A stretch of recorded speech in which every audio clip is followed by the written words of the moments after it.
like the numbers. That's the No, important question. the stats I have seen from Witch Doctor recently in pro matches, I do not. What I do like here, at least, is the fact that Witch Doctor will be your position 5, For and sure. Furion is relegated. Well, not relegated. Promoted. Promoted. Yeah, to the 3, offlane, yeah. to the 3. It's really good. I like that because Timbersaw would have a free game if they didn't change it. Yeah. Alliance getting some control right now. They also get this Rubik that can steal Witch Doctor's wards very easily. Yeah, and their laning is going to be quite strong. If they decide to go aggro, Rubik AA plus a strong laner and give Timbersaw the safe lane. Because right now, they know that the Prophet is promoted to a core role. So that I think because of that, the Timber can be either mid or top, as long as he's laning against the Nature's Prophet. Yeah. And then this Rubik and AA can go with the carry to go and pressure That's Gambit's really carry, if they pick a weak carry. Oh, Ember There's Spirit, the Ember your Spirit wish. in the hands of GPK. I absolutely love it, and I think there are not that many teams that just out and out fourth pick the Ember there. Oh, this One is, thing this though- is a great pick though, because it gives them the flexibility. It gives Yeah, you- yeah. You mean potentially moving it to the safe lane? Yeah, and because they are trying to pinpoint the lanes now, they have to pick both their heroes right away. The problem with having Ember as a flex pick is the fact that if you send it to the safe lane and then Alliance answers with the tri lane, he's going to be severely underleveled for a really long time. Perhaps that's not the best idea. Do you But- try and hard counter the Ember with something like a Monkey King? Don't have to though, if you're going aggro with the Rubik and AA. Okay. The thing is, A isn't necessarily as strong on a tri lane as he used to be, and you're playing versus Witch Doctor and Tiny, who are quite strong on their own too. And if you're tri-laning with a Rubik, you don't need you hate telekinesis early on, but you have to get it, right? So it's I don't know if Alliance's tri-lane is that hard. You don't have to get it, but if you only get it if you want to kill. But a Yeah. lot of players would say, Just if you pressure? have to get the live for the kill, it's not worth it.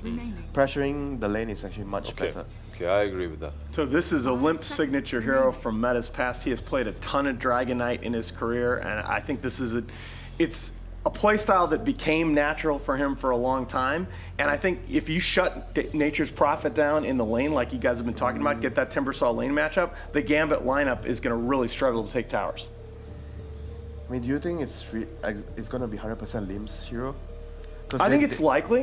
yesterday, just based on the hero history. Yeah, yesterday they did they have like a That deep Prophet. Yeah, Prophet and yeah. TA. Right. The very last So I game. don't know if this is like some kind of similar thing that they are doing here. It's still a flexible pick because if you remember back a year or two, Dragon Knight was played on the side lanes a lot, on that off lane too. So it's not necessarily the best thing right now, but it's possible if Gambit decides to counter these heroes. Well, it goes back to what I said at the very open of the draft. I really think that the battle between these two teams is going to become a battle of tempo. It's going to be about who can seize that mid-game initiative. And so, yeah, if you can get a really fast-playing mid laner for Limp and pair it with a safe lane Dragon Knight, yeah, I think you can just roll over the map, take all their towers. I have a feeling that Gambit esports, if they these 4 heroes right now can be very mobile, Furion and Ember, and if they match the rotations from Alliance, if they shut down that Dragon Knight once he uses that first form, this game could fall apart for Alliance very fast. It could, because when you look at the two squishy support matchup in Alliance, the AA and the Rubik, you have to have a mobility advantage to be able to prevent the enemy team getting in the backline.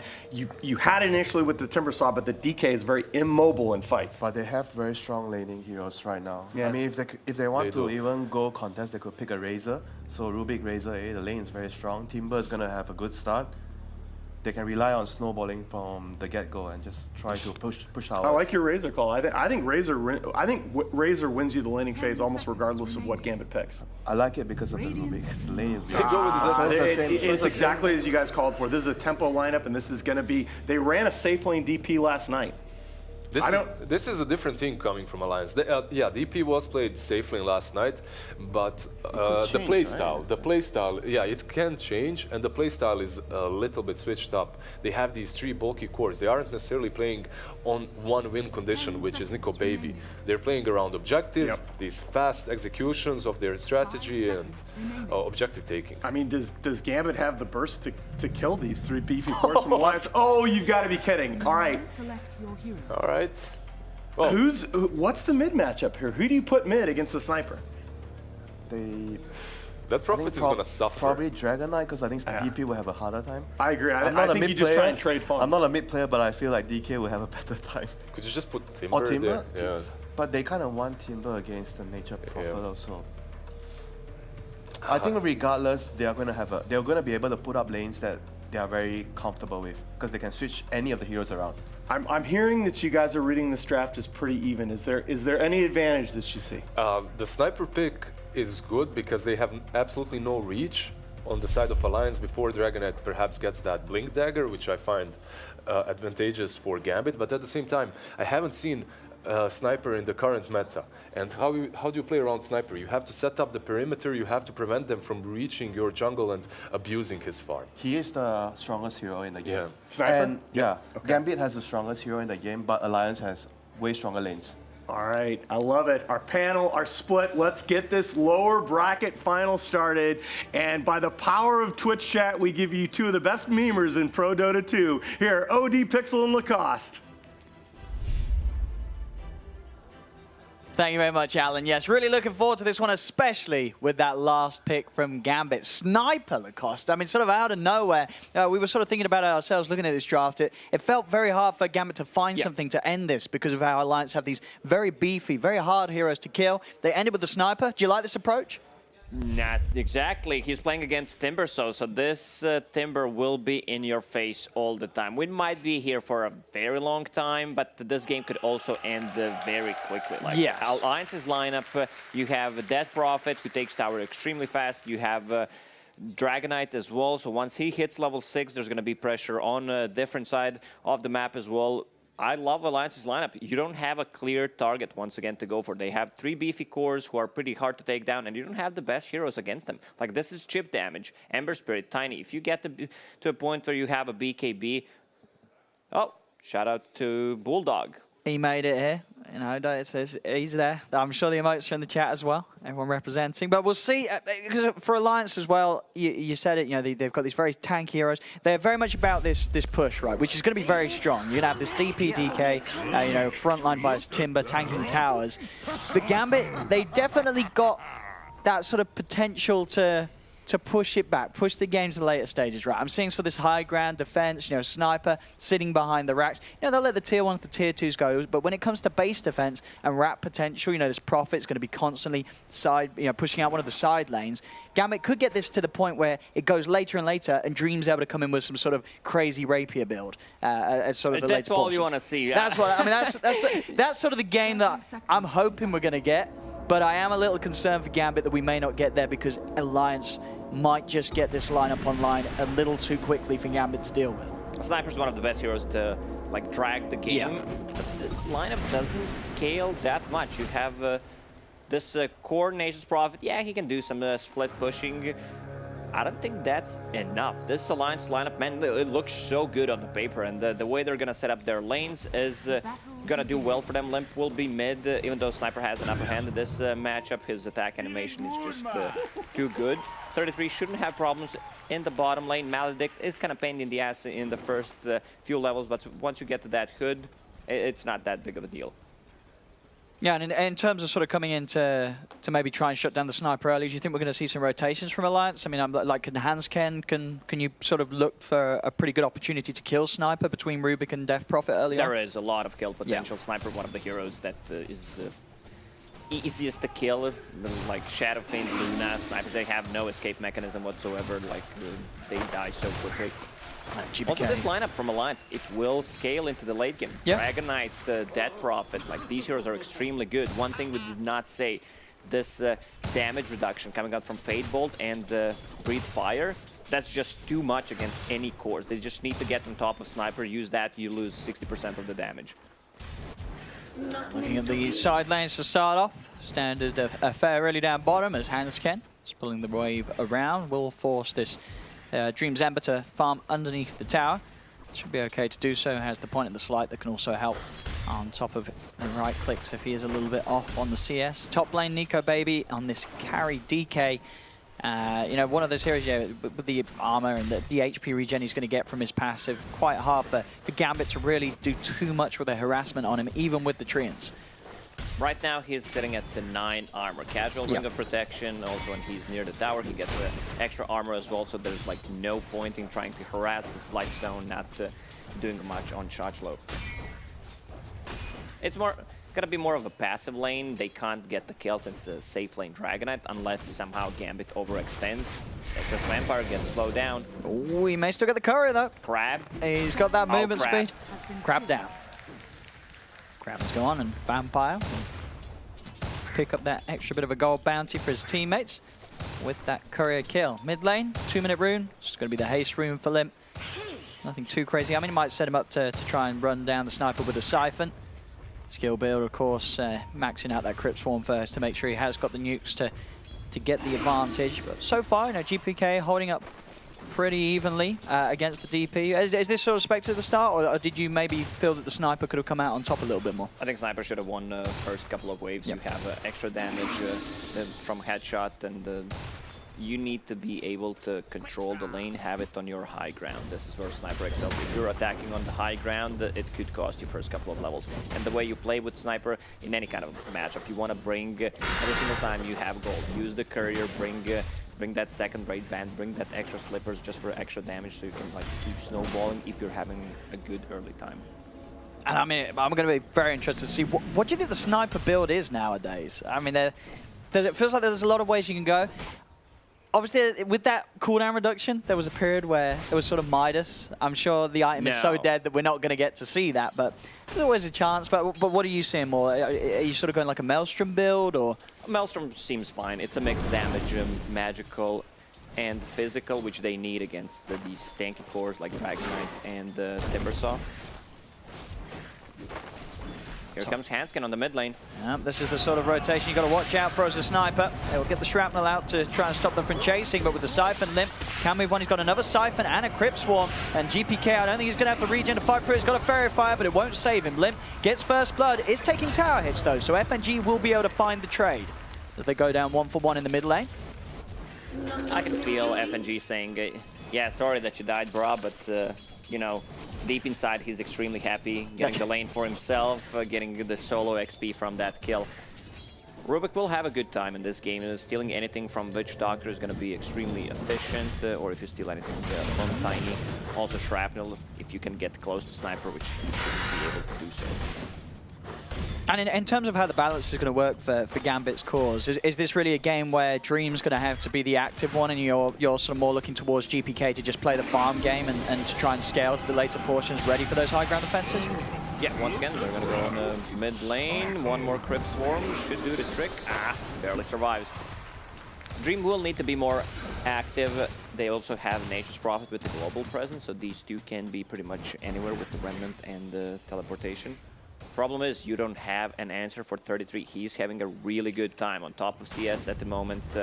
Already level 4, about to hit 5. Once there's a third point in reactive armor, you're not killing him. Yeah, no, very little you can do about him at this point. And later on in the game, it really is just going to require those big items to be done on the cores. It's going to take a fair bit of time. GPK, boots of choice, obviously the treads on the Sniper, so you can get the full benefit from maximizing the chance of proccing that passive. You still want to see Midas, admit it though. I do. I already have like half of it, Gloves of Haste. If you've got a level 10 talent with a cooldown reduction, you know, imagine Midas with 25% cooldown reduction. You know, that'd be pretty busted. Now he can do that. He has the power.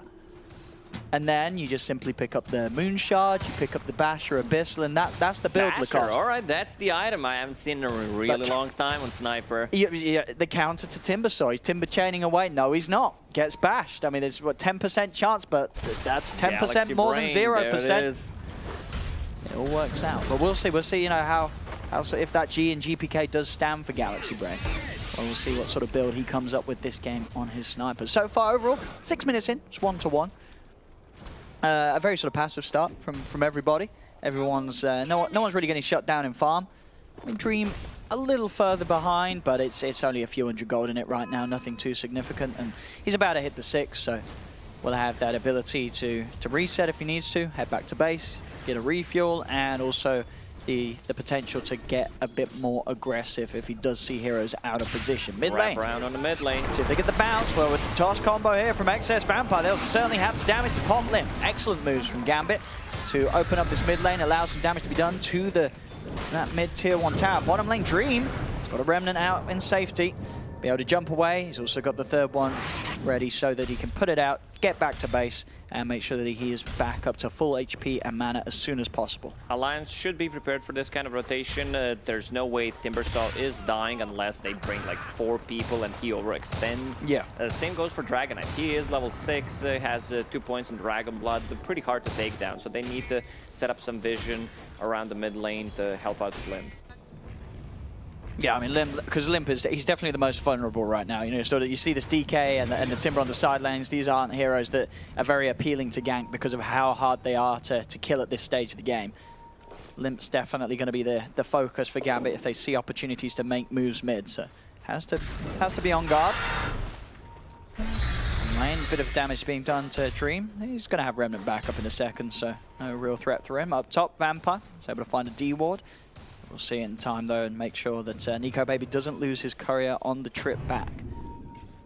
Fada is doing a good job on the top lane, just pulling creep waves as much as possible, which gave Dragonite almost level 7 minutes in. Vampire trying to get a back toss, but no one is close.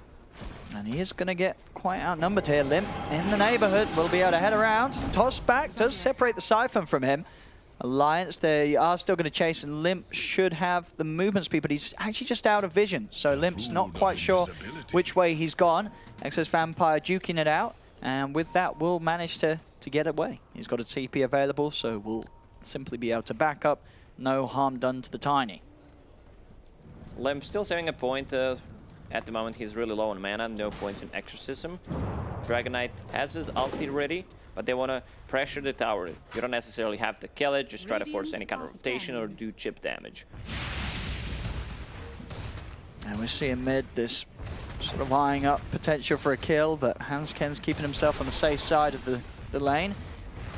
Chapslow will add some additional pressure here. There's going to be a TP in from 33, and he knows pretty much as soon as he turns up, Gambit, they've kind of got it back. There really isn't a lot they can do about this Timbersaw right now. They've really got to respect how just beefy 33 is. This is not a hero to kill. This is the second time he TPs mid when they bring the numbers 4 heroes on the mid lane, so a lot of time wasted while Dragonite is farming top. Did Profit was farming jungle, still saving that point. In case something bad happens, the AoE silence, I've said it yesterday, one of the most underrated spells in the game. It's a 3-second AoE silence. I repeat, 3 seconds AoE silence. Yeah, and you know, it doesn't scale too badly either. Turns into sort of a 50% uptime on just this massive area of silencing. And you know, the cast range ain't bad either. It's not necessarily the hardest spell to hit. Very easy to start fights off with being able to silence the backlines unless they're incredibly defensively positioned.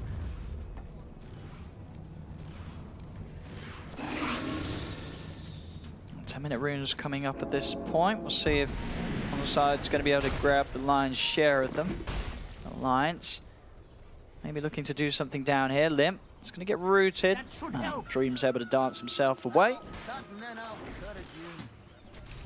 And they did get the only XP bonus at 10 minutes in Gambit. Alliance not actually holding on to either of the outposts at this point of the game. They're going to look to smoke though, Alliance. Hansken bringing in Nico Baby. So Nico Baby actually moving away from that top lane, coming down bottom.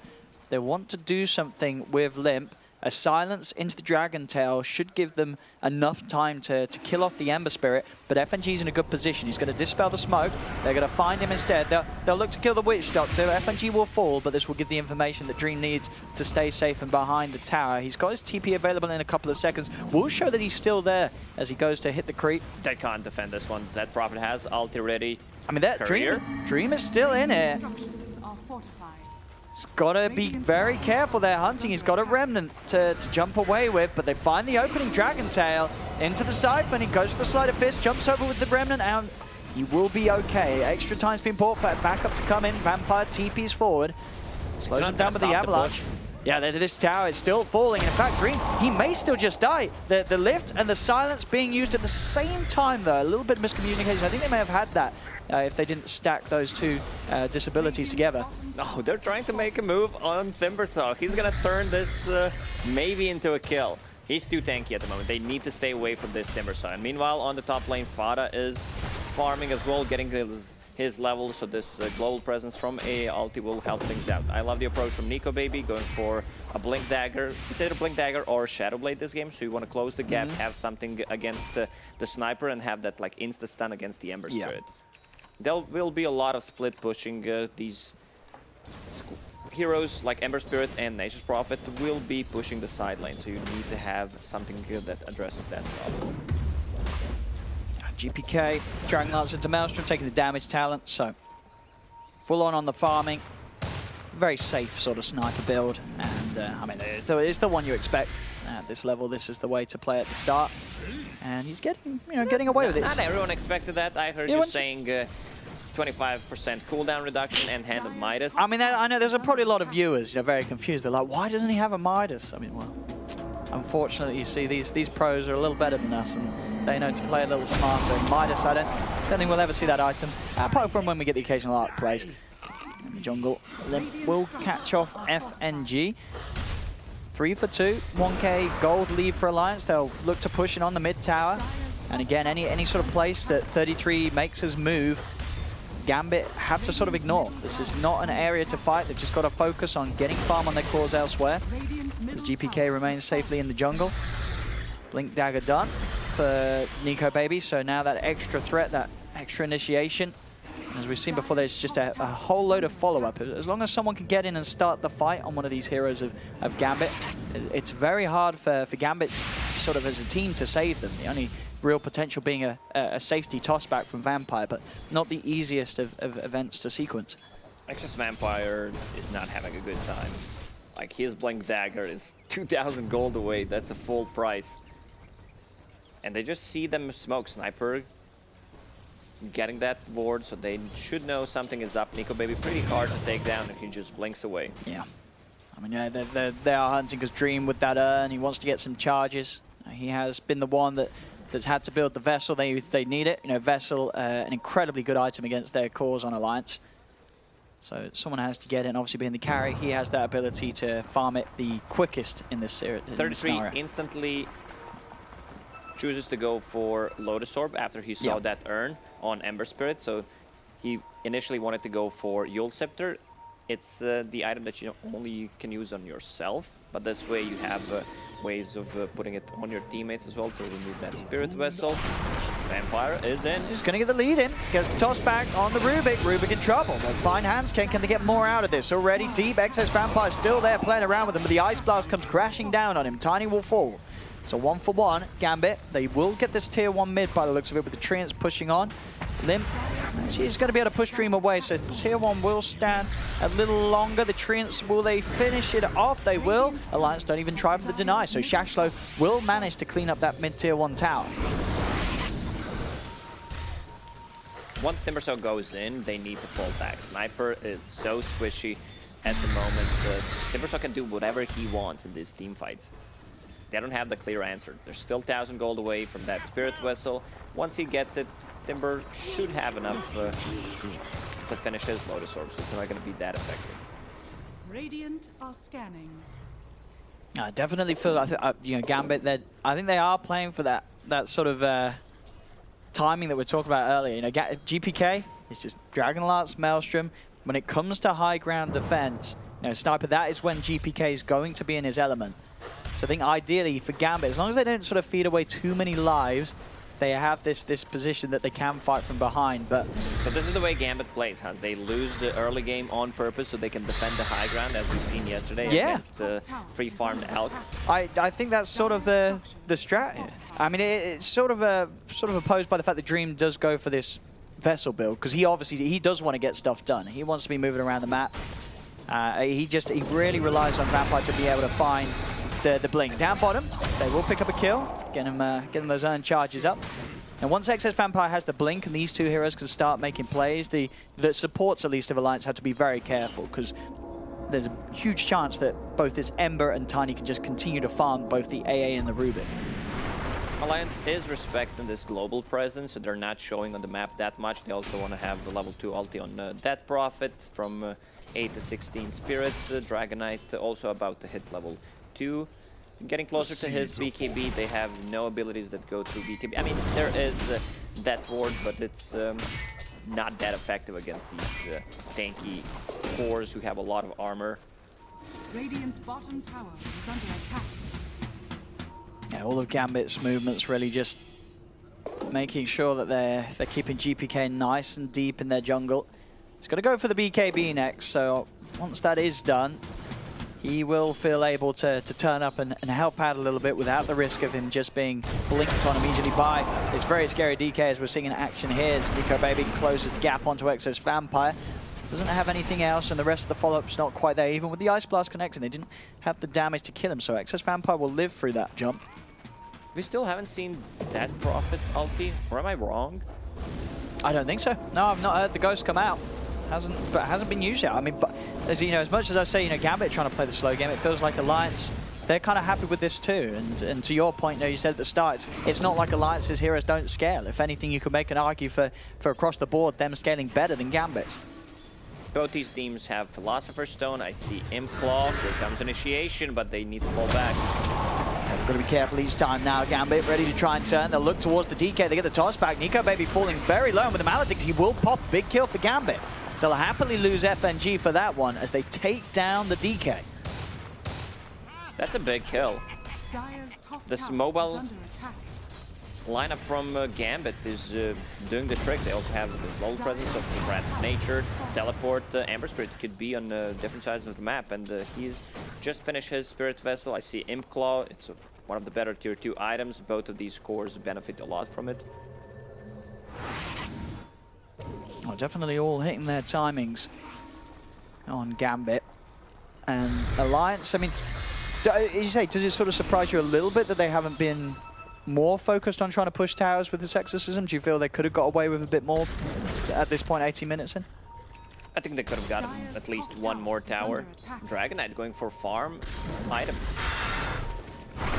Decided to finish that Maelstrom instead of a BKB. Bottom lane, look at this, 33. The man that you expect to be unkillable, he's going to pop. They've got him. I mean, Gambit, they are playing this very safe and very smart. And in the same area down bottom, they kill Nico Baby. And then a minute later, they're able to kill off 33. So Alliance's heroes, maybe not quite as invincible as the players are trying to utilize them to. You know that 33 down there, he doesn't expect to be killed. But Gambit, they just straight up blow him up. They're being outnumbered, that's the problem. And Sniper, he keeps farming. I love the item build on him, going for that BKB, so he has something that he doesn't care about. Like, he needs to stay away, of course, from Dead Prophet ulti. I don't think she can just jump on him, not without a Blink Dagger. And Dream's finding some solo action here. FNG, Exos Vampire, Shaxo will come in actually to bring up more numbers. He gets jumped on by Nico Baby with the Dragon Tail stun. They'll punish this extension from Gambit. We'll see a TP attempt from Shaxo. Does he get out in time? He does not. Yul Scepter's there to cancel the TP. This time Gambit will pay. They've been getting away with these sort of kills on their half of the map, maybe feeling a little too confident. They go for that deep play by the tier 2. Alliance very quick to respond, and with the ghosts out, Gambit aren't ready to fight into that. Alliance's lineup is not good at getting kills. They are tanky, like you can try to initiate with the Dragon Knight and follow it up with AA, but that's not enough damage. We can see the full strength. Once they go as 5 Dragon Knight, that pops the ulti. You have DP ulti used for the first time, and once those ghosts are up, you need to run away. Yeah, so that little bit of a lead that Gambit was starting to build with the way they were farming and making sure they didn't throw lives away does get shut down there. Losing 3 heroes, they're not going to be deterred as they're straight back in. They're smoking up. They're looking for the Roshan opportunity as they go in. Shaxo's got the Solar Crest done, so they do it pretty quickly. GPK, as you said, that BKB is complete, so he feels very safe. And Alliance, they're not going to be aware of this. This is going to go down far too quickly. And Gambit, they'll get away with this Roshan play. Very nicely done. Long cooldowns. AA ulti will connect, but it doesn't matter at this point. They can't take a fight if Dragon Knight does not have ulti. If DP ulti is not ready, so they need to stay away from Roche. GPK will get that Aegis. I mean, GPK, he is getting absolutely massive. It's like it's level 17. He's over 2,000 gold ahead of anyone else in the game. You know, he really is gearing up. As I said, when it comes to trying to push the high ground at any point of this game now for Alliance, it's not going to be easy. You are going to have to do it into this sniper that has already sort of all the base items. Now he can go for for sort of what he wants to be a little more mobile, a little more agile. He's going to get the Hurricane Pike, then he can start going for the sort of the big late game items. But at this pace, you know, he's hitting the timings. This sniper's going to be a terror.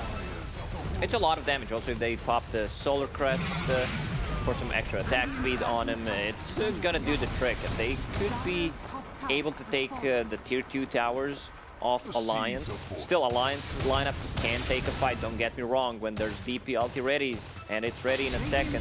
They do have to get on top of the sniper, though. GPK, if he's allowed to sit the back lines of this fight, he's going to have a big impact. 33 will reveal himself. The rest of Alliance remains smoked up behind him. 33 trying to bait some action. There's the jump. Nico Baby finds the connection onto Excess Vampire. They'll take Tiny out. Tiny will be left behind as the rest of Gambit. They don't want to try and fight this.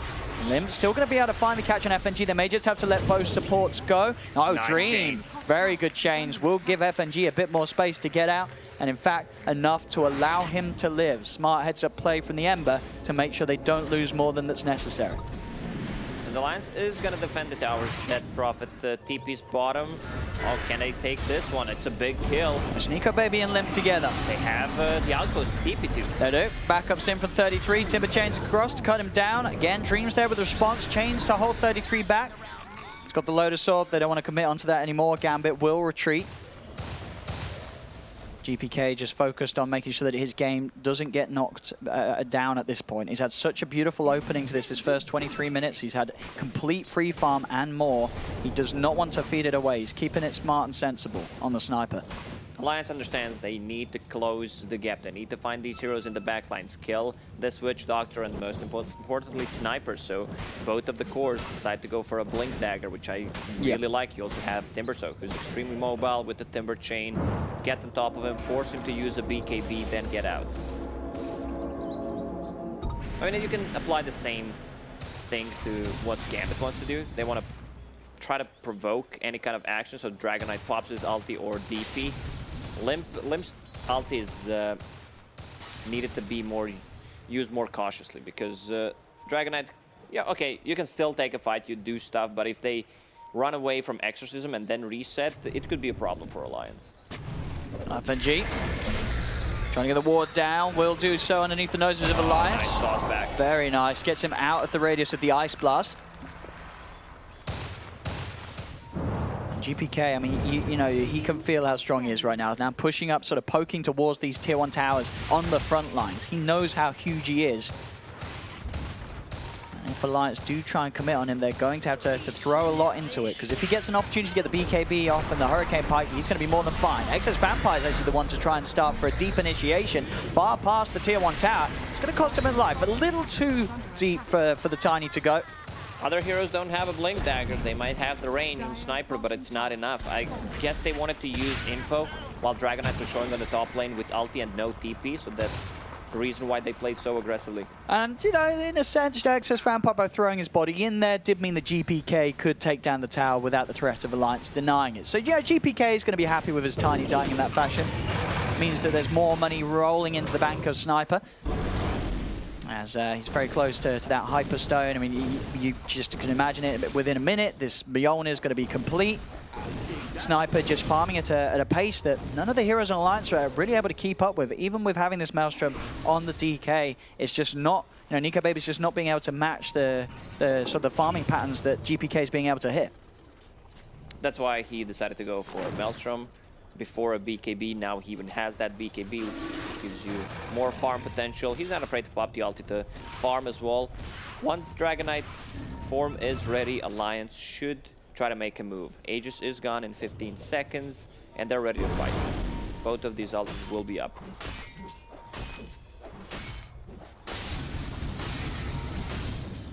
Well, this as well for Nico Baby. He's going to go for the Aghanim Scepter. Make sure that he can do even more when he does pop the Dragon form. Bottom lane, Hans Ken being looked towards. He's going to pop the Glimmer Cape, but Shasho's there prepared. TP's over with the dust. Sets up an easy pick off for Gambit. That's an incredibly close game so far to start the day, exactly as you would hope between these two teams. No messing around here in this all-important series to take one of them towards that grand finals. 26 minutes in at 8-11, 1k gold difference in it. Both drafts with some excellent strengths down the line. Gambit's going to have this very formidable high ground defense that's going to be very tough for Alliance to push through and get to the back lines, get on top of this sniper when GPK is shooting down from inside his base. But at the same time, Alliance, their team fight. If they can get the execution down between the Dragon Form and the Exorcism, they still have this insane amount of damage, and they are tanky. They do take a long time to fall, Alliance's heroes, when they're in a sort of a group situation. Sure, we've seen like them die one by one. If they get soloed out, Maledict and such, they will still fall. But when it comes to a 5-on-5, it's going to be very key for Gambit to prioritize the right enemies. We've seen them grouping up and what they can do once they go as 5, and here they come with the smoke. Like, if they can somehow get initiation on Sniper, there are no defensive items whatsoever, not a single Force Staff. Oh, look at Tiny. Craggy Coat, one of the best items you can get on him. 30 armor. What is that? 64% physical resistance. Yeah, I mean, insanely nice against these heroes with these hard-hitting physical ults. Towards mid, Nico baby, he's going to step forward, pops the BKB. The Maledict was on him, so he's still going to take some tick damage through it. He's got to back off because of this. He's falling low, meaning the Vada's left alone. Gambit, they know that they can push on for more. The Assassinate coming in, slowing down Hanskin that little bit with the mini stun, and that'll set up for a second. Gambit, they get the 2 kills. Can they get 33? The Sprout kind of blocking themselves off. I think the intention there was trying to get it out before his Timber Chamber was thrown forward, so he would have chained straight in front of himself, but not quite quick enough. 33 will get away. Still though, great moves for Gambit, 2 kills, and Alliance just unable to find anything in response. Each time with these fights, if Nico Baby's the one to get caught out and he has to BKB and run away, it's already a very hard team fight for Alliance to stand toe-to-toe to Alliance, to Gambit. They lost 2 heroes, but didn't pop any ultis, nor... Okay, Dragon Knight had 1 BKB, but it's going to be ready in the next 20 seconds, so they can still take this fight once Rubik and AA are out. TP's coming in. Here we go. There's the attempt to jump. They get the stun onto the sniper. He's able to force himself back once, post the BKB, and GPK is ready to turn. Starts turning and shooting, but Limp's on top of him. He's got so much damage, though. GPK is just so huge. He just straight up kills off the Death Prophet. The DP is dead. 33 still trying to chase GPK and will find the kill with the Chakra. But already Alliance, they've lost both Limp and Nico Baby. 33's Timber Chain's going to get interrupted. Gambit, they'll surround him. The Maledict's back down. The Death Ward out as well. Is it going to be enough with the root? He's still living. He's held in place, but he still has a chance to Timber Chain out. 33 will live. Gambit, have they got anything else left in the tank to fire out? I don't think so. Now the aim of the game is to just get out of there, but 33's not going to allow it. Cuts across the trees, and he's able to shred down FNG. Gambit going for the target. They popped that Death Prophet ulti. Like, Exorcism was out for only a couple of seconds. That's exactly what they need to do. Also, Timbersaw made a mistake. He didn't use Heaven's Halberd on Sniper. He had a chance before the BKB. This is one of the reasons why DP and Dragon Knight died. Also, Dragon Knight did not have BKB in that fight, so it's going to be a different one. Also, he's getting close to level 20. That's a big one. 25 strength. You get a lot of HP, a lot of damage as well. Yeah, I mean, we are definitely seeing that, you know, these fights are very close. It really does all rest in can they kill GPK in time, because you see already the beginning of the potential when the sniper. He just turns and bam, bam, bam, Limp is dead. But 33 doing an excellent position, just staying on top of him, forcing Gambit to focus towards him and allowing Alliance the space to still come out. So you see, can see on his face, he's like, surprised what? how How did quickly that he happen? died. You know, Limp, he just fell that quickly to GPK's damage output. We see some big talents approaching. Also, Timbersaw, 20 extra strength. Even with Maledict on him, he's not dying, and he wants to be able to jump on Sniper every single time. You got to get him. Heaven's Halberd, force him to use the BKB, and then they can reset. I really do just have to get that sniper that little bit quicker to avoid their own cause, taking a whole barrage of bullets to the face. To that Vessel, and Jules Dream's got his Maelstrom done, so now can begin to really catch back up, as he has fallen behind with this build. You know, a build that's been very focused on trying to do what they needed with this Vessel pickup. Now with the Maelstrom, he can look to farm a little bit better, start to scale that bit more. I mean, for the most part, though, it's kind of been fine for Gambit overall, because Sniper's just so big, and Shashlo, he's sort of been the one to take that position too, with the amount of farm that he's sporting right now, with a full BKB and Maelstrom done with that Solar Crest. He's becoming a third core. Yeah. Dreamer's playing with this more of a like team fighting oriented builds what his team needs. The Spirit Vessel, Yule Scepter, like Maelstrom, doesn't deal that much damage at the moment, but his next item should be the damage. Also, I love the build on Sniper, going for MKB Maelstrom. It's a mixed damage once again, magical plus physical against these cores who have a lot of armor. Magical damage is insanely good. We are seeing the big one nearly done for Nico, baby. 700 gold, and that Aghanims will be out. So in the team fights, Gambit will have to be even more prepared to deal with a much scarier dragon form.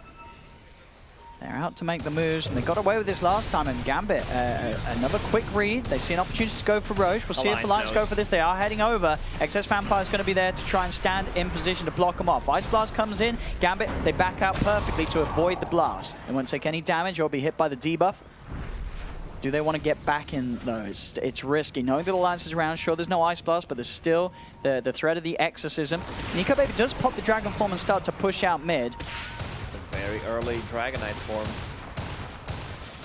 Alliance, they cannot let Gambit get away with this, but can they get close enough to stop when they turn already? Nico Baby has to put the BKB, the Death Ward's onto him, gets Glimmer caped up. Nico Baby's going to have to spend some time getting out of there, and GPK with his BKB, he's shooting from the wall, turns towards the Dragonite, turns towards Farty, he's able to slide over the pit, so GPK keeps himself in a very safe position. 33 staying on top of the target of FNG, looking for this Witch Doctor, but the heals, and now the fact that GPK can turn, help him out. FNG's still alive, and so much damage is being done to this Timber. The Maledict, he's going to start popping, he's loads of sword, You'll start biting Ember, another toss-up, stopping him from being able to get any closer towards GPK. They'll look with the Avalanche onto Dream, but Dream is held in the chakram, forced to safety. 33's turned upon, 33 will fall. Gambit being able to maneuver this fight in such a way, GPK just in perfect position, getting the opposite side of the pit. They just could not get to the sniper. The Gambit, they come out on top, killing all three cores, taking Roche, Aegis, and Cheese is theirs. Gambit are starting to sail ahead.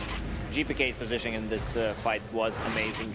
Using a BKB, we're going to see where he stands inside the Roche pit, then he gets out. Also, zoning ulti from FNG, like they get close, it still goes through the BKB, and once again, they are focusing this death profit. They understand where the threat comes from. Once the BKBs are down, Spirit's Vessel will deal a lot of damage against the Dragonite and Timbersaw. Also, we'll see GPK will dodge that AA blast as well. Very nice movement from him. Yeah, just the way they were able to handle 33. I mean, this would have been an excellent fight without the Timber kill, but the bonus of getting that as well. Very, very nicely done by Gambit. And I think even, okay, I believe it was the forced up of Vampire. Axis Vampire was the one to come in there at the end and ensure that they don't even lose Dream on his Ember. Now Gambit with the items from Roche, they're ready to push on. They take a tier 2 tower. They've got an 8k lead, and now they're even potentially ready to start knocking on the towers of Alliance inside of their base. And this is what they can do. It's Sniper, who's level 22, uses shrapnel, and can just slowly siege a tower. Nothing Alliance can do about it. Dire's structures are The fortification will keep it safe. They're smoked up. Very hard for them to make a jump with Sniper having the Aegis. This is Dream do or having the die cheese for Alliance. If they use Death Prophet ulti and Limp dies, game's just over. They don't have enough damage. Radiant structures are And Limp's coming outside of the base with the spider legs. Jump forward for Nico Baby. He's going to go for FNG. Wants to get rid of the Maledict threat. Over they go with 33. They'll get rid of the Witch Doctor. GPK pops the BKB. They're on the retreat, or are they? GPK, he starts to turn, starts to shoot back. He's already brought down 33 to half HP. Limp still trying to commit. Limp, he's just dying too quickly. The disarm's there in place though. As the BKB ends, the disarm in time to stop GPK from killing off Limp. He's still trying to run, but Nico Baby's able to come in from the side, take him down the once. The Aegis is gone. Buybacks come out from both Dream and XS Vampire. They have got the outpost. They're trying to TP over to help him, but with no BKB, there's no hope for GPK. He will fall. Alliance able to pounce at the time they need before they lose the racks. They jump forward. They're able to get in a way that doesn't allow GPK to play his game that time. He could not find the position to stand, turn, and fire. This is exactly what Alliance needed. The Death Prophet not dying. She wasted a lot of time juking into the trees, and Limp didn't have some good ulti. This Sniper deals way too much damage. We could see that he's like, oh my god, what's happening? How am I dying so quickly? He even has a casual plate mail just to reduce some of that physical damage, but it doesn't protect you from magical damage coming out from that Mjolnir and MKB, but his movement in the trees was really on point. And once Sniper pops that BKB, Like, he's going down after that if they're not playing around him. Yeah, I mean, 33 really the man at the moment. They're coming in with the disarm as soon as that BKB ended to make sure that Limp did not die. So they hold on Alliance, able to bring this game back to that very even point. Sure, you know, there's still the two cores of Gambit stand tall and strong at the top of this net worth, but the three cores of Alliance are sitting there just behind.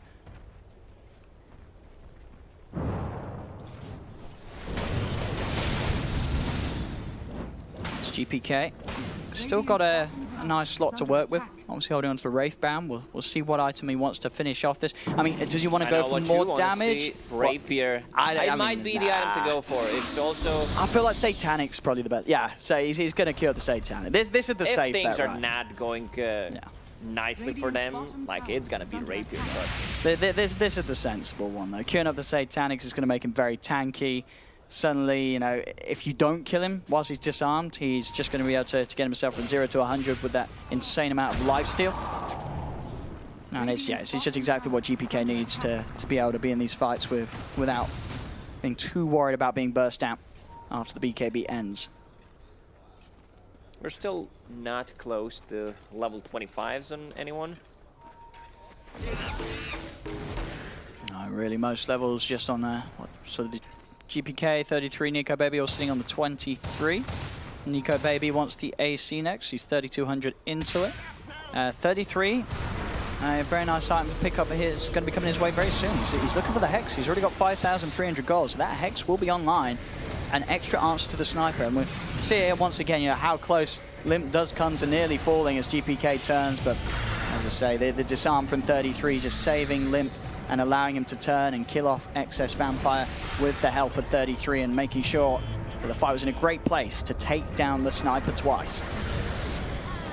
Also, we didn't talk about the support. Spada has 2 saving items, 4 staff and a Glimmer Cape, so they need to bring dust. I see 1 dust on Tiny and nothing on the Witch Doctor. They have 2 Glimmer Capes, 1 on Rubik as well, so they need that vision. Otherwise, it could be very difficult. They might buy a gem as well at this point. Oh, and yeah, I tell you might like this. You know, so I'm saying GPK wants to be sensible, going for the Satanic. He's switched it up. He's queuing up the Daedalus. So he's saying more damage. Doesn't matter about tankability. I'm going to prepare myself to sort of fight from the high ground. I guess as he gets closer to that 25, he knows he's going to have that insane attack range. So in his mind, he's sort of working with the way that Gambit can push it to the point where he's 25 and just play the game in a way that he's just never anywhere near the enemies. He's the man of the people. He knows what we want to see. Build some damage. This is the gem I talked about. Witch Doctor just picked up 1. They want to get rid of the vision and have something against those 2 Glimmer Capes. Dusts are not enough at the moment. Full Hex on Timbersaw. Yeah, it's scary. You know, 33 is just gonna. He's just gonna save both those items really for the sniper. That's all he's looking for. He's just looking to mess up GPK in the team fights, massively limit the damage output the Gambit have as a team. As GPK really is sort of the damage that's bringing down these big heroes on top of the abilities that are used to set up, like the Maledictors, obviously been very crucial from FNG. But just stopping that sniper's damage will make these fights a lot simpler for Alliance, so you've got to keep eyes on 33 making that play happen in these fights. Nico Baby with the cooldown reduction talent has only 30 seconds downtime on that dragon form, so he can pretty much fight all the time. Also getting closer to level 25. All right. 2 seconds Dragon Tail stun gets you to 5.25. That's a lot of stun. Yeah, it's, you know, as I say, all about finding GPK in these fights. GPK is going to have to be so careful, and to give credit really to both teams, they really have been. It's only 40 minutes in, just 15 to 18, an insanely close matchup so far. This one could be big. Sniper picked up Illusion Escape. So baiting things out with his illusions could confuse the enemies. Also excellent for the farm at this stage and for sort of the lane push. Bottom lane, Vampire going to find Hansken sort of in his favorite position. Hansken, he's used to this. He always comes down, shoves this wave all the way around. He sort of accepts that he's going to die in some of these situations. As he's just trying to push these lanes back out, which is only going to get harder and harder with obviously as I say, the Illusionist Cape and the fact that Shashlo on the Prophet is constantly on top of finding what he can from these side lanes, and it's been a hell of a lot. This Nature's Prophet is massive, without Spell doubt. Prism as well, sorry, on that Prophet. That's a big one, reducing also cooldown on the ulti. I'm wondering if you could perma-stun people if you hit level 25 with Dragon Knight and has Spell Prism and Dragon Tail stun talent. It should be close. Let's do the maths. Yeah, it's got to be very close, right? Nah, it's probably not perma-stun. 7.2. What's it? That puts you in a bad spot. Yeah, I'll do some quick maths here. So 10, Quick but incorrect. 10% is 0.72. 20% is 1.42. So 1.42 taken away from 7.2 is 5.76. So you got 5.76 cooldown, 5.25 stun. So roughly about half a second where he's not stunned. There's not much, you know. That's a pretty insane uptime on the stun duration. You're all right. That could be big. If Yeah, they decide to ship it those is items. basically a perma stun. It's basically, well, yeah, half a second in it. What else is there? Nothing. Any exciting pickups? What we got? Oh, you're looking at the talents. I'm looking at the talents. Sniper about to hit level 24. Yeah, so he's taking the attack range, right? That one is there. About the first shrapnel charges. Attack range Really? is Dude, okay, but the attack only range. 125. Like, that's level 25 talent. Yeah, but it's basically a second Dragon Lance. It's pretty insane, the It's reach. worse than Dragonlance. Yeah, If but you think about talents, how much gold they're worth. sure. Like Dragonlance, 2,000 The gold. range, dude. But check the other 25 talents on some of the heroes. Exorcism grants haste. Mm-hmm. Like, how do you get to haste? How much gold is that you have perma haste? A lot of move speed. Nah, it's free. It's in the river. This is a rune, isn't it? It doesn't cost you any money. Just get the rune. Just get the haste rune.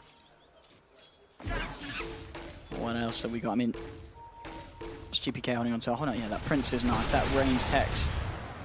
Very nice way to open things up. Nico Baby obviously holding the leveler, ready to switch it in when it comes to besieging towers. Leveler on DK, pretty nice. Pretty nice indeed. indeed. The bullet of Sniper with Prince's knife, projectile speed. Let's see how fast he attacks. Oh, you're right, yeah. With that 60% increase on the projectile. There we go. Whoa. Invisible. It basically is. Some sort of invisible ammo this Not man's even Neo got at the could moment. dodge those. Now, who's that? You know who has those quick reactions? Do you remember that guy who used to play Armlet Sniper back when Armlet was busted? There was all those clips. No, of- I didn't play in 3K bracket. Yeah, no, there was Doctor someone, and he would have these reaction times with the Armlet uses. I bet he could prepare for a bullet coming this fast. Dr. Keck W, is that him? Maybe. Around the pit they are. Roshan's up. Refresher shard. No agonyms. Who wants a refresher shard this game? I mean, definitely Alliance more so, right? You get sort of For a refresher, sure. double exorcism, double dragon form for both fighting and pushing. So Like, you have no heroes that benefit from the refresher that much on their side. Like, the best thing you get is refreshing your BKB. Dude, double Prince's knife hex. You know what I mean? Double take aim. That's Damn, that doesn't even work. Like, Radiant's middle there tower we have is him. under attack. Nico Baby's on the hunt. They want to try and find some action before they go into Rose. Dream has a poke. Alliance pushing Gambit away from the pit. Still not the easiest for Alliance sake. If Alliance do want to try and go for this Rose themselves, they are going to have to use ultimates to take it down at any sort of pace, which is not easy. You know, Shashlo, as it says, just consistently keeping these side lanes pushed out. And if they're using the ults for Roshan, they're not going to have them ready for when Gambit brings the fight towards them. If they can get inside the Roche pit, pop Death Prophet ulti to kill it, and then get Refresher on her, that could be one play. off. But yeah, you can see Gambit already scouting with the illusions. And GPK already on top of the Daedalus. The money is just, it continues to roll in as he stays far, far ahead of anyone on Alliance's side this match. 28,000 net worth as this sniper. Top lane. Bit of a skirmish to kick off. Nico Baby tried for the jump in. He's got the jump out. But they are going to commit here with the change. BKB is coming out from both parties as Dream Stays to chase down Nico Baby. A Sprout in an attempt to lock him down, but Nico Baby's already out of there. 33 cuts through the trees. Now Shashlo, he'll be the new focus. 33 using the Hex to set up, trying to get the cold feet to proc. It will do so. He gets forced aside. The Ice Blast is coming down. Limp using up whilst the damage is done by this Exorcism, but GPK, he's now able to turn with his BKB. Tries to go for Limp, but Limp's Glimmer caped up and will be saved. GPK, he's going to be in trouble now if the Lions can get back on top into the silence. Catches the three of them. GPK will fall. They're over towards Shashlo as another Hex comes out from 33. The Nature's Prophet hexed up and killed. They've killed off the Tiny. They'll turn towards Ember. They're falling here, Gambit. They lose all four. Only FNG to live as Alliance sees the opportunity. Now they can push on, take these towers. They can take a lot from the map here. These Glimmer Caves are doing so much work. Even though they have a gem, FNG, he's not in the front line, so they are losing the vision. They also need to have some kind of a dust. Tiny should have something instead of this clarity in his inventory. And we'll see, it's hard now with the BKB duration starting to drop. Suddenly GPK just has such a small window to work with. We see he pops the BKB here in an attempt to commit out to Limp, but Limp's able to buy time with that Yules and his movement speed, just separating himself. And suddenly, as soon as that BKB ends, GPK, he's in so much trouble. He's still this sniper that's gone full in on the offensive items. He doesn't have enough ways to save himself. Is it time, Owen? Divine Rapier time. He's got a good amount of money towards it. 3,500. It could be on the menu. We'll see what sort of approach Gambit thinks going to be best to swing this one back in their favor. Now push down mid Alliance. They'll settle for going for Roshan instead, whilst they still have this very large window to take objectives with no threat of Dream or Tiny. Bottom lane, Chashlo's doing some work with the Treants. We'll be able to put some pressure on the range Rex. They've got the fortification, and Hanscam will be able to come in to make sure they don't even lose the range racks alone. If this Roshan will be all theirs. It's gonna be cheese refresher on that Prophet, the best item you can get. Also Dragonite, he went for that 2-second extra Dragon Tail stun.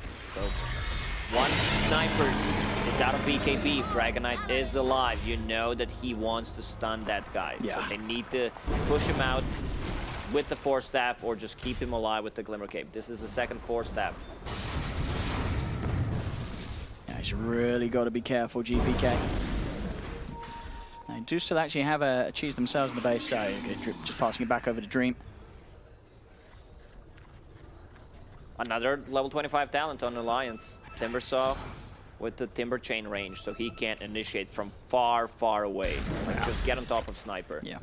But look, he's got the counter, he takes it. He's got that attack range. So he is going to be able to sit like right back by the tier 4s when it comes to defending the high ground. Yeah, if we compare I like 125 attack range against this Timbersaw level 25, 1400. I mean, that's a big difference. But where's the trees inside the base? There's only a few around the racks. You won't be able to get to the sniper if he's by his ancient. It works out in that way. But definitely eyes on GPK to see what call he makes with this next big item pickup. 4,500 gold. He's almost certainly going to sell something. Rubik steals Sprout, blinks in, gives trees so he can use the Timber Chain. Dude, that would be pretty PogChamp. And now Hansken's got an E-Blade as well. So if he gets in, Stolen Sprout, Timber Chain follow-up, the E-Blade and Hex the Sniper, he's just going to die. So there's the potential for those sort of moves to come out from Alliance. We'll see if they can pull it off. As again, we've seen Alliance now taking these team fights, being able to beat Gambit, but it hasn't happened yet around the base. This is when the real test for Alliance is going to come in. In this game, we're hitting the 50-minute mark. It's getting later and later.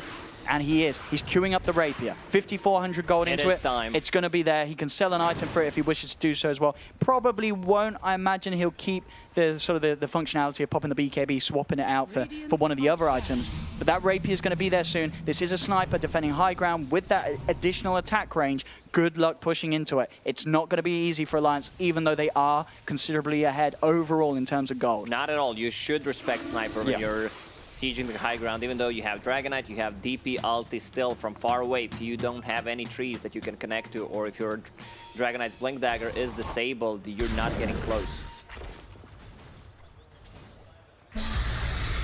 Trying to find room for GPK to get that last bit of gold. They've got the creep wave moving in mid. Full Hex on AA. This Philosopher's Stone doing so much work.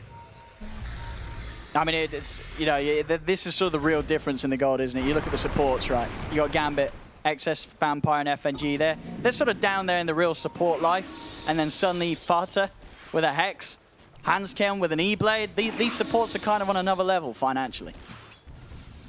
They are looking very, very scary. Did they get the, have they gone for the Rapier shipment yet? Not quite yet. He's not to spend the money as of this point in time. Mid lane, Nico Baby's forced to pop the BKB actually, as he steps forward, already trying a bit of a poke at Gambit. Ice Blast will hit the 3 of them. Chakram's out, doesn't quite clip GPK. He can back away, but he's really going to want to try and find some sort of way of getting a curry out and spending that money. He's sitting on 7,000 gold right now. Really wants to get that money spent, but it's going to be hard to find an opportunity to do so if Alliance just continue to just try and keep these waves held in and on Gambit's half of the map. It's still one hero. If they get rid of the sniper, they win this game easily. Like, Tiny can't do that much. He's relying on cooldown. Ember Spirit doesn't have that much damage at the moment. Also, no charges on Spirit Vessel since they were not getting any kills.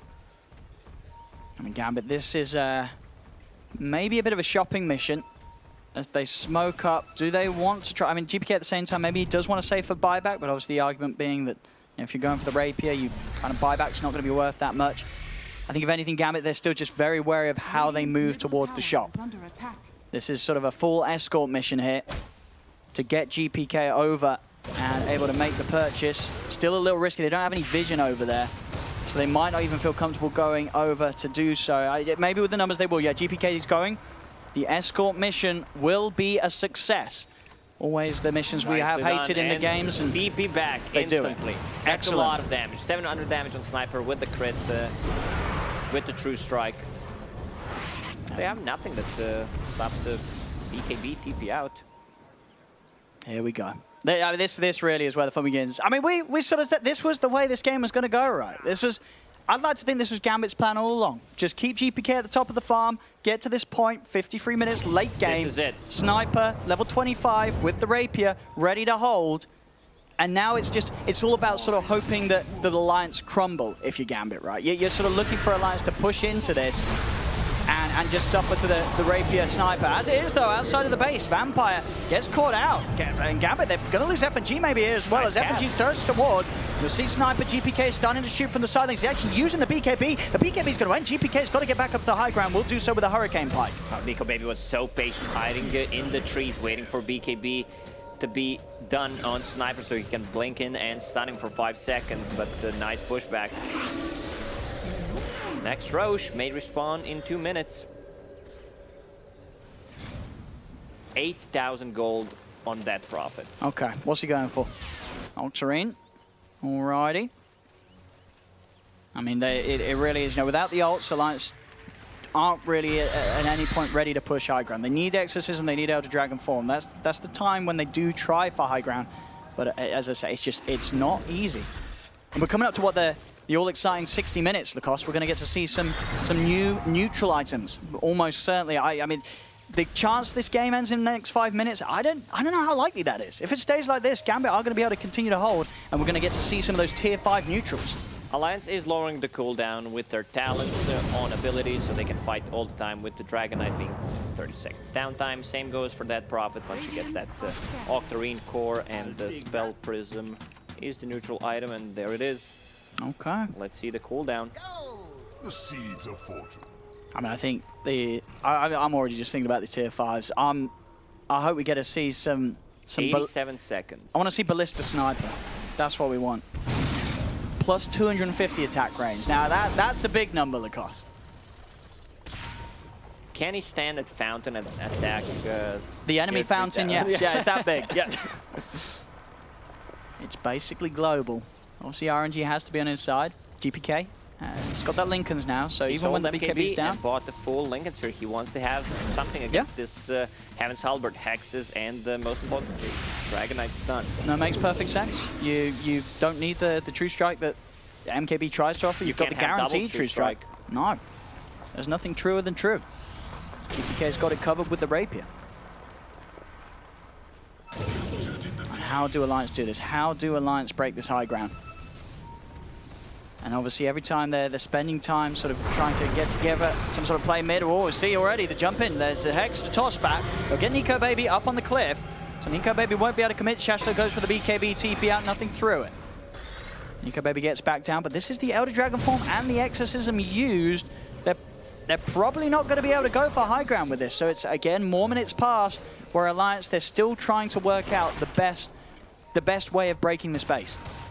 I like the approach from Nico Baby. Wants to get that Aghanim Scepter's Blessing and then buy a Basher. So he can get a pick up on the side. Look at this. This feels a little risky. Gambit, they're coming out of the base. GPK. He's got to keep his distance. BKB popped by Nico Baby. They'll turn with the stun onto Shashlo. Shashlo forced the side, slided change, holds back the Rubik. Goes out once more. Limp's trying to chase Nico Baby, jumps forward. They get the Hex on FNG. They've got to run back over the high grounds. 33 is in with the Shackle, cuts across, takes down the two of them. FNG and Shashlo immediately buy back. Dream, bots BKB is trying to finish off Nico Baby. GPK, they're on top of them in BKB. TP's back to the fountain. He separates himself in time. Jump back from Dream as well. Alliance, they're in the base. They are starting to take heavy damage. 33 falling low. Vampire in with the toss back. They get the control onto Limp. Limp is dead and gone. That's only one casualty for Alliance. That item, Ethereal Blade, saving his teammates with it. Still chasing. Shashlo seeing if he could catch any stragglers from Alliance, but the rest of Alliance will escape. So it's a bit of a poke. As you say, Alliance, they do lose one hero, but they do force Gambit to buy back on two heroes. So it is that additional bit of damage done. You see the gold loss obviously there. Now Alliance, in theory, if they can repeat that within this 7 minutes where there aren't buybacks available on those two heroes, they will have the edge. Cheese, Aegis, Refresher, and Aghanim Scepter. Who are we giving the Aghanims to? Probably Ember? Yeah. I mean, Roshan is not going to be an issue with this insane amount of damage they have. There's actually, well, there's going to be a buyback. There will be an issue with this buyback. They want to try and threaten this Gambit. They're going to make the call. They want to stick around and get this. They'll kill off Roche. But Nico Baby's in with the BKB. The cheese is on the deck. They turn towards the Dragon Knight GPK. He's just getting out of it. He cannot afford to mess around with this. He's got to let the rest of his team die. Shashta will fall. No buyback on him. So the Nature's Prophet is gone for 2 minutes. Also and no so is Excess Excess Vampire. It's down to 3 versus 5. How to get a Hex ready? He could have stopped it. It's getting pretty crazy how we're seeing Gambit with the pickup. So Aegis did go the way of GPK. Dream was able to get both the Aghanim's buff and the Refresher Shard. I think Cheese may have just been popped in that fight by the looks of it. I don't know if anyone else... Yeah, there's well, there's a Cheese on Limp, but I don't know if that was necessary. AA ulti gonna clip 3 heroes. 30. Whoa. Okay, Remnant in. Okay, he's playing past them here, Dream. Just getting rid of the creeps. Just trying to clear out the creep wave. There is still a creep wave coming in mid. And let's see what GPK can do from a distance. And he is going to have to keep that distance. Without Excess Vampire and Shashlo, there's limited ways they can help the sniper if he gets jumped. Taking this tier 3 tower, Alliance. Look over the Hex on FNG. He also doesn't have a buyback. He's got to be careful. 33. He's got to respect the damage. He gets in range though for the halberd, but he's burst. He's out. 33 is gone. And with that, 100 gold for that kill. Woo. FNG, he's got the money to spend right now. This sniper damage is just too much, especially coupled with the Maledict. Each time that Maledict is down upon you and you're getting focused down by the sniper, there's very little that you can do to save yourself. And we're gonna see tier 5 items. It's coming up. There. 60 minutes, we've made it. Time to get someone out and finding them. Obviously, it's a lot harder for Gambit to clear out the camps as they still are having to play from inside of their base. Pirate Hat, 150 attack speed. Who are we taking that on? Probably the DK. Yes, indeed. Nico Baby, he holds on to that. And oh, very nice. He's also got a Basher. So That's now... gonna be a lot of bashes. Yeah, with that extra 150 attacks. X Machina, the item reset. Yeah, this is what Ember wants to do. He wants to be outside the base, getting those tier 5 items. If they can get something good for Sniper, he got the Pirate Hat as well. Give it to Sniper. I think it's much, much better than Prince's Knife. And yep. Woodland Striders on Dragonite. Oh. He also now, or whoever takes that, could set up for a Timber Chain. You get in and start to plant down the forest, and suddenly 33 is able to follow you up and back you up. Let's see if 33 gets it. No, he got the Spell Prism. Yeah, I don't think he wants it himself. He wants someone else to sort of plant the trees. Green piece. Oh, Dream. He's outside. They get the opening. Is there any save for him? They try and force him to the side. Excess Vampire's looking for the toss back to safety. He'll toss him over. He's over towards FNG. Dream will live. And now 33, he's just getting shot down by GPK. The disarm comes out in time, but 33 surely will still fall. The disarm, it's about to end. He turns, takes him out. GPK with a double kill, but they've lost Dream. They've lost FNG. Nico Baby is trying to get on top of the sniper. Buyback comes out for Dream. They have to protect GPK. The disarm ends. He's ready to look toward Nico Baby, but Lips on top of him. He gets the BKB off. GPK can turn. He starts to shoot on the Rubik. Defensive E-Blade being used, trying to keep him alive. Handscan into Glimmercake, backs away, but GPK, he's just shooting them all down. Turn the towards Lip, but again, 33, disarm. Halberd onto the sniper, and there's no defense. His Aegis will be popped. It's going to need to save Sniper. That's a Divine Rapier on him. What can they do to keep him fine? GPK is trying this, but he's surrounded by the four of them. There isn't the backup. GPK will fall. The Rapier hits the deck. As GPK and Vampire have the buybacks available, those buybacks from Alliance, though, coming in clutch. 33, his play with the Halberd, the way he's been disarming the sniper throughout. Coming back, without that disarm, GPK may have very well brought down numerous members of Alliance. It's too much disarm for the sniper once his BKB is down. You have Sight of Vice, you have Heaven's Halberd. It's so hard to play into. Only 3 heroes have buyback at the moment. The sniper can buy another Divine Rapier for himself. He's got the money to do so. If he does buy that second Rapier, he won't have the buyback. So he's got to be a little careful. Is that his courier being microed out? It's not at the moment. So no courier being sent out in anticipation of buying that backup Rapier, because he knows he's almost certainly going to be forced to have to use the buyback. They're back inside of the base Alliance. They're sieging a tier 3. They're going to look straight towards the tier 4. He's got a buyback. He's got to do it now. But he's now... He's without the Rapier. Yeah. The damage is not going to be anywhere near as scary. This attack speed on Dragon Knight is too much against these buildings. He's going to invest in the death, so he knows he has to spend his money on something, because it's now or never for Gambit if they want to try and hold against this push from Alliance. That's certainly going to be mega creeps. Still 15 seconds for Nature's Prophet. Too much damage on these buildings. Quick BKB as Excess Vampire does jump in to try and threaten them. They're going to move forward as the BKBs do end, and Limp with the X-Machina gets the second usage of the BKB off to be super defensive and make sure that he can escape.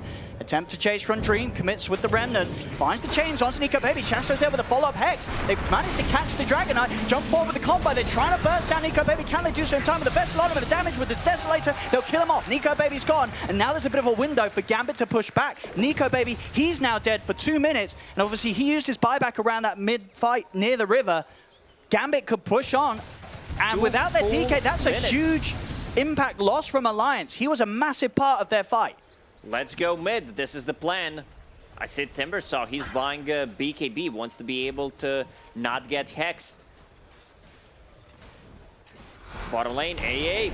Trying to get a solo kill on Nature's Prophet. It's got the BKB though, Shashlo. And we'll be able to break away before 33's in. Gambit, they're up towards the mid lane, tier 3 and racks of Alliance. 80 seconds still to play without the DK. With those TPs down bottom, Fada's got to walk back. There's actually no TP scroll on 33. He's obviously got the Timber Chain to get over there. No TP scroll. He's going to have to take the long walk. And it's given them the space to get this tier 3 tower. They'll take it. Still a full minute. Look at this damage from Sniper. Deso. They're looking for the game, Gambit. One tier 4's down. There's still a minute without. They've got to do something now about GPK. They try and jump. GPK's able to pop the BKB. Looks towards Limp. Limp has to get back for now. 33's BKB himself will end soon. The 2-man chain stolen from Hanskin catches that push. Shashlo and Vampire with the force down. Vampire and FNG, there's silence. Limp's on top of them. They've lost GPK. Alliance, they've killed off the big threat, and now they can look for the cleanup. Dream, what can he do to help out here as he looks to jump forward onto Limp, stunning him up. The death ward's down, but Limp's too tanky. He can get away. Buyback from Hanskin. Alliance know now it's their time to shine. This window without GPK in the game. They'll lose FNG as 33 cuts down the backlines. Stun out onto this Ember. He's silenced. The Lincolns will protect him from that initiation, but still the telekinesis is there to follow up. Another Hex. Dream will fall. 2 cores now down on Gambit without buyback. This should be the opening that Alliance need to close this one up. Can Gambit really hold with just Vampire, FNG, and Shashlo? Oh, Limp goes in with that Divine Rapier, does a couple of right clicks, goes in, and then suddenly falls back. He understands that they want to focus him, goes back, pops a BKB, comes back with the Yule Scepter, and Sniper is gone for 70. The only one who has buyback right now is Tiny. This is going to be in a very, very difficult hold for Gambit. If there is going to be a hold at all, their two main damage dealers here in the late game out of the match. Alliance, they should be able to finally close this one off. This was not an easy game, but they should here with this push onto the tier 4s. 33 to keep an excess Vampire back. They do have a fortification still. 40 painful seconds for Gambit until GPK is back in Vampire, just trying to draw their attention away from the tier 4s. He's got a second life, he'll buy back, but both tier 4s will fall. Alliance, they're onto the Ancients. Shashlo's trying to go for some sort of split push as he's in the mid lane, but they know there's very little they can do to stop this, and they cannot at all. GG is called, and Alliance, they will take this game 1. This is a kind of a game that I was hoping for. With snipers, seeing some tier 5 items, Divine Rapier. Divine Rapier is not a meme item anymore. It's a legit item which gives you true strike. I was expecting maybe to buy it one before the 6th item, you know, instead of swapping the items. Very close game. Yeah, and I've just got to say, you know, 33 for me, man of the match here. 14, 4, and 13, the highest damage done on his team. The way he went in and was able to find GPK as many times as he did, it allowed Alliance to do it. In a game where, even though Alliance were always ahead in numbers, this match could very easily have swung the way of Gambit. We saw how well Gambit was holding with this Rapier sniper. They were